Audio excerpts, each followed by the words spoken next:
Man, I really lucked out. Who knew I'd get a windfall like this, right? A windfall? Something good happened to you? Wait, you haven't noticed yet? Thanks for the $50,000 in appliances. What the heck did you buy to spend $50,000 on appliances? And why are you thanking me? I have no idea what you're talking about. You have that fancy black card, so I thought I'd put it to good use. You know, spend it on someone meaningful like me.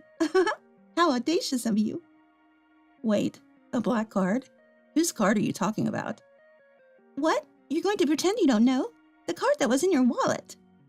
That's not my card, though. My name is Vivian. During high school, I found a part-time job at a company I had always admired. I dedicated myself to that job wholeheartedly. Luckily or not, I didn't have many friends, so while everyone else was out having fun, I was earning some money. Because of that, I had a bit more cash than most high school students. I continued to work there even after starting college. From the beginning, I was motivated to work hard so as not to burden my parents with tuition fees. Though my savings dwindled over time, the sense of accomplishment I felt was exhilarating. Then, as I started to think about full-time employment, an opportunity presented itself. Vivian, you're always so reliable. How about working for us full-time? I was thrilled to get an offer directly from the CEO, and I accepted it without a second thought. I had dreamt of becoming a regular employee at this place ever since I first applied for the part-time position. It was the moment when I took the plunge and applied when I was a high school student, and my earnest efforts paid off. Of course, I responded immediately and went straight to work. Everyone at the company welcomed me warmly, and I felt like I was off to a great start. The company was a well-known fashion brand, even favored by celebrities. But it wasn't the kind of brand that had stores all over the place. Because of that, we had customers coming from all over the country. Upon becoming a full-time employee, I switched from sales to a public relations role at the company headquarters. The job was different and had its challenges, but I persevered with the help of familiar faces.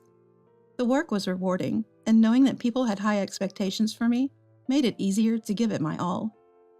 The brand was trending, and even as a newcomer, my benefits package was comprehensive. I was able to live on my own without any issues, and even paying back my student loans has been smooth sailing. I may not have the time for hobbies right now, but I anticipate having some extra cash for that once I get used to my job. That's why I've decided this is the time to focus on work and save money. I found this approach suits me, and above all, it brings me joy. However, not everything has been going smoothly, especially my relationship with my older sister, Meryl. She has been envious and critical of me since we were kids. What's the rush with all this work? Are you trying to make a fool out of me? My sister, 2 years my senior, never worked a part-time job and relied solely on an allowance from our parents. Unlike me, she had to budget carefully to make her allowance last. I don't want to burden Mom and Dad with college expenses. That's why I'm working. Plus, it's my dream brand. I wanted to take a chance. I'm not making fun of anyone. Ugh, you're so proud of yourself. Stop showing off by buying all these things. Buy something for me too while you're at it. I'm not buying much, I told you. I'm saving for college. My sister always finds fault in everything and tries to justify herself in some way. Our parents were kind to her, encouraging her to take her time and think about her future. She neither listened to their advice nor made an effort on her own. Why would I work part-time? I'll use Mom and Dad for whatever I can. That's a child's privilege, right? Parents are there to be used.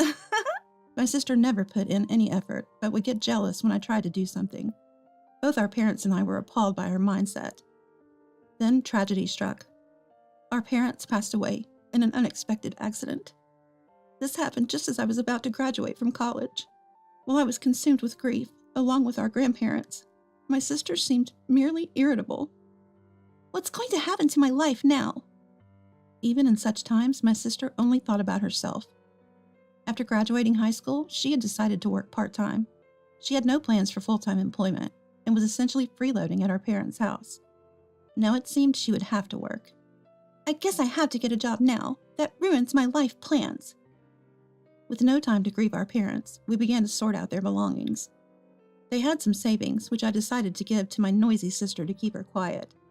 We ended our rental contract on our family home, and I took our sentimental belongings. Like I care about that junk. You're going to throw it out anyway, aren't you? Those items are filled with memories of Mom and Dad. Hungry stomachs aren't filled with memories. Her words left me speechless. I decided to distance myself from her after giving her all the money. However, recently, she began contacting me again. Why don't we hang out as sisters? We've never really done that, have we? There's no need. I'm busy with work. You're so cold-hearted. I'm trying to be a good sister here. I don't need you to be a good sister. We're both adults now, and we should act like it. Ugh, you're so was the gist of our exchanges. I couldn't understand why she was so fixated on me. I wondered if she felt lonely after our parents passed. But she soon proved me wrong. Open the door now. I know you're off today. Eventually, she showed up at my door uninvited. Hey, what are you doing here? Just because I'm off doesn't mean you can just show up.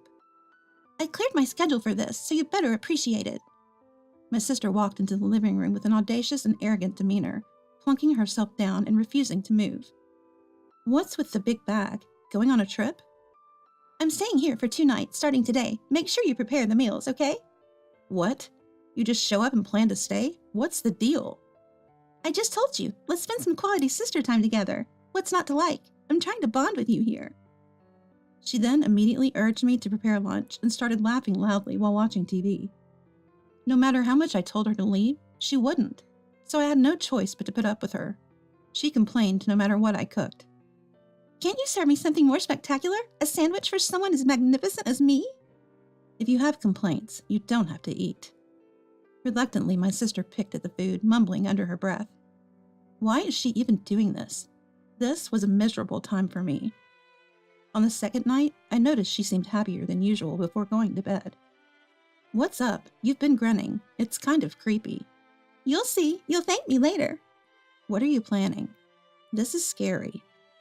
The next morning, still in high spirits, she left my house. Then the day after, she called me. You got a promotion and started making more money, so you have a black card now, right? Thanks to you, I could use some sister privileges. What? What black card are you talking about? Turns out I got some unexpected income. Lucky me. What are you talking about? Didn't you notice? Thanks for the $50,000 in electronics. What? How do you even spend that much on electronics? I have no idea what you're talking about. Because you have a black card, I thought I'd use it. Who better to use it than your wonderful sister? Whose card are you talking about? Don't pretend you don't know. I took it from your wallet. That's not my card. What are you talking about? It was in your wallet, so it's yours. It's not mine. Did you touch a black high-end brand wallet? My sister told me she had rummaged through my stuff while I was showering and took a black card from a high-end wallet. But that's not my card or my wallet. Turns out, I was holding on to some items for the CEO from a client meeting the day before. We both forgot to exchange belongings and decided to do it the next time we saw each other. Sis, that's the CEO's card. You seriously spent $50,000? So, stop lying. Do you think I could even have a black card? What are you gonna do? You've stolen it and deceived the credit card company too. Huh? You're the one who deceived me. I never claimed it was mine. You're the one who lied and used it. Do you even know the repercussions? My sister finally seemed to understand the gravity of the situation and started panicking. Make it look like you spent it. This is your fault for belittling me. I never belittled you. You created this mess. You always play by your rules and hardly work. Shut up. This is your fault. All the $50,000 worth of electronics are mine, and I'm not sharing. That's not even the point here. You're just jealous, aren't you? Never knew spending $50,000 could be this thrilling. Just handle it with the CEO, will you? With no resolution in sight, I had to explain everything to the CEO. I was ready for the worst, getting fired or demoted. But the CEO's reaction was unexpected. After listening to the story, the CEO seemed a little surprised at first, but remained calm. I'll handle it directly with your sister. Can you just stand back for a bit? In my own home, it was my family who stirred the pot, so getting fired wouldn't be surprising. But my boss, the CEO, had this mischievous smile as if he had something up his sleeve. I was relieved I wasn't fired, but anxious about what might come next. A few days later, the CEO sent my sister a formal letter, suggesting he might take legal action through a lawyer. I couldn't do anything when she immediately called me flabbergasted. Heartless, isn't he your CEO? Don't you get it? You used someone else's card and caused this mess. I was ready to lose my job, too. You need to sort this out with the CEO. Luckily, the CEO wasn't seriously planning on suing her. He sent the letter to settle matters. If she agreed to a settlement, he would let it go smoothly with just a refund. I won't pay. It's your fault, so you should cover it. I thought I was using your $50,000, not the CEO's money. You think that excuse will work? Why can't they just dock it from your salary? The CEO wants to talk to you. This has nothing to do with my job. My sister, who seemed not to fully grasp her situation, kept trying to pin the blame on me. As the CEO's deadline approached, she became increasingly anxious. Despite her constant complaints, she seemed to realize there was no way out. She told distant relatives and friends about the situation, gathering the money to refund the CEO, much to my surprise. I was surprised that she managed to do it in about a week. The CEO accepted this as her paying back money she had borrowed, and didn't intend to escalate the matter. But after my sister openly discussed her situation, she started receiving cold glares from everyone around her. She hadn't saved a penny, squandered our parents' inheritance, and didn't have a stable job. Showing up to borrow money after racking up credit card debt only made her look worse.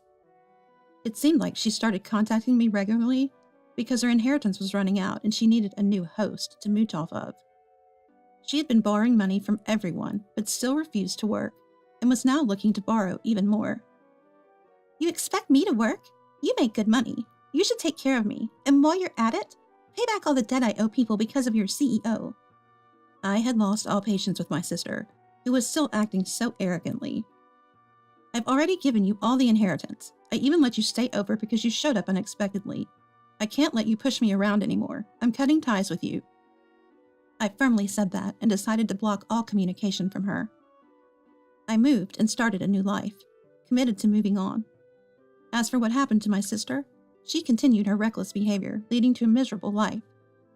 She was so stubborn about not working that she couldn't make ends meet and no one was willing to help her. She had to resort to borrowing just for living expenses from financial institutions. The amount kept piling up, reaching tens of thousands of dollars. Relatives and friends started demanding repayment, making her life incredibly tough. She couldn't even get job interviews due to her lack of employment history, and when she did, she was hardly ever hired because of her attitude. She's barely making ends meet through part-time work. As for me, thanks to my CEO's understanding, I've been able to continue my work without repercussions. I was the one who gave her access to the money, and I'm sorry for putting a strain on your family relationship, Vivian. I've always appreciated your hard work, and I wanted to handle this as smoothly as possible. Thanks to my CEO's sentiments, my life has continued on much the same. Though I hope never to face such a situation again, it was an event that made me think my life could have ended.